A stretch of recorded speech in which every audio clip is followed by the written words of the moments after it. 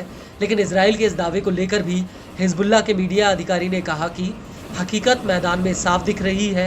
Hezbollah तेल अवीव के उपनगरों और हाइफा में रॉकेट दाग रहा है। इसके अलावा कब्जे वाले गोलन और हाइफा के कई सैन्य अड्डों पर हिजबुल्लाह हमले कर रहा है और हिजबुल्लाह के हमलों से पहले ये ठिकाने सुरक्षित माने जाते थे।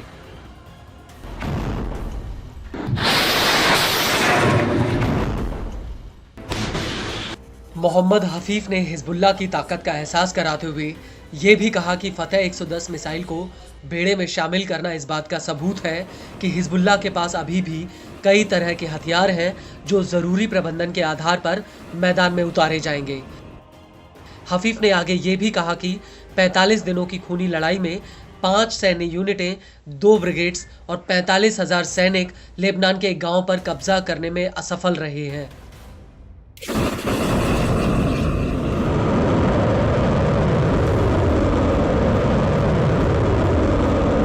हिजबुल्लाह के मुताबिक इजराइल एक बार फिर से 2006 के युद्ध की गलती दोहरा रहा है। मौजूदा युद्ध में आईडीएफ ने हिजबुल्लाह की ताकत और चुनौती की वजह से कोई लक्ष्य नहीं रखा और वो बिना किसी लक्ष्य के युद्ध में आगे बढ़ा जा रहा है और इसी वजह से हम इजराइल के साथ हर स्तर पर लंबे युद्ध के लिए तैयार हैं, चाहे वो दक्षिणी फ्रंट हो या फिर आंतरिक फ्रंट। हम हर मोर्चे पर इजराइल से लंबी लड़ाई के लिए तैयार हैं।